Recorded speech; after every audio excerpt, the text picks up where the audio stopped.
trop, c'est trop. Les Maliens, il est temps de se réveiller.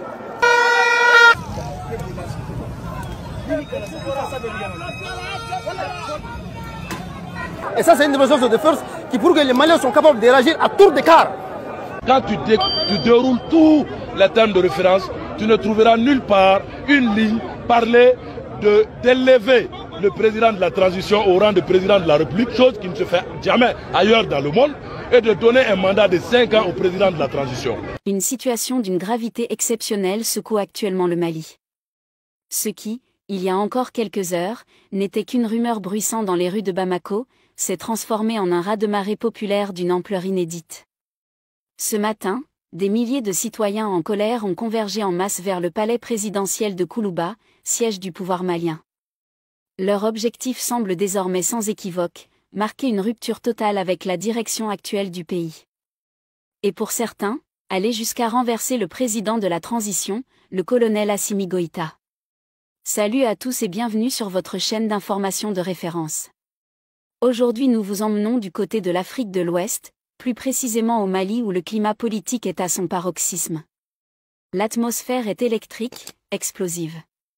Les axes menant au palais sont envahis par une foule dense. Des slogans radicaux résonnent. Des visages fermés, déterminés, avancent avec force, bravant les dispositifs de sécurité dans une démonstration de colère populaire rarement observée depuis le début de la transition. La goutte d'eau qui a fait déborder le vase ? Un communiqué officiel publié par Sidiki Di Youssouf Dembélé, ce mardi après-midi, sur la chaîne nationale ORTM, le gouvernement a annoncé la dissolution de tous les partis politiques et mouvements à caractère politique sur l'ensemble du territoire national, jusqu'à nouvel ordre. Mesdames et messieurs, bonjour. Décret numéro 20-25-03-18 PTRM du 7 mai 2025. Portant suspension des activités des partis politiques.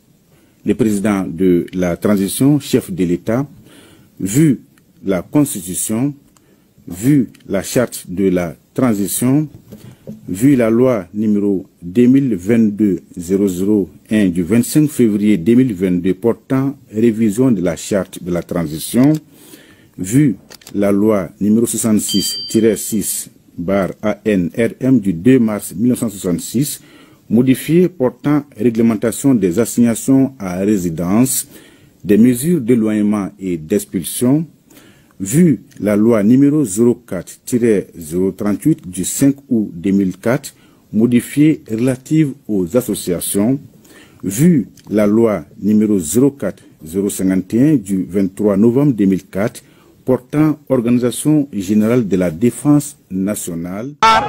Que dans un pays où la Constitution est en vigueur, où les textes garantissent les lois et la liberté aux uns et aux autres de manifester convenablement leur liberté, qu'on voit qu'un groupe de personnes se permet de les empêcher de le faire.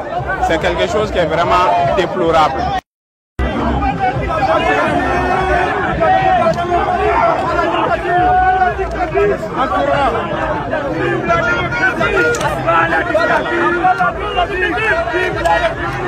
Je ne suis pas sorti parce que les gens sont sortis.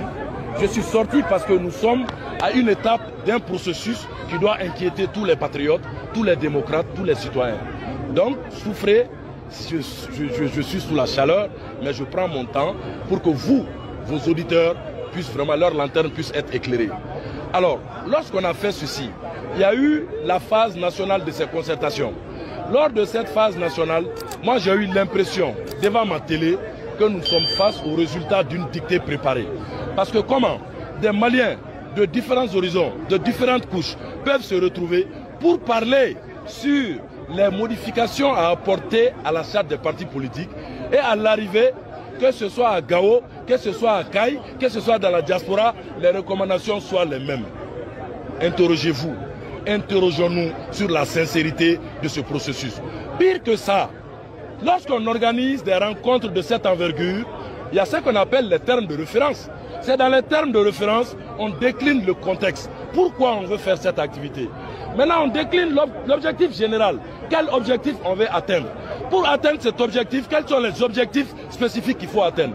Quand tu déroules tous les termes de référence, tu ne trouveras nulle part une ligne parler d'élever le président de la transition au rang de président de la République, chose qui ne se fait jamais ailleurs dans le monde, et de donner un mandat de 5 ans au président de la transition.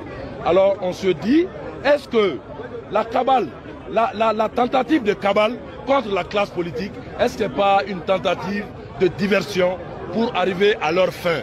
Leur fin c'est quoi? Faire de la transition un pouvoir éternel. Est-ce qu'on y a intérêt?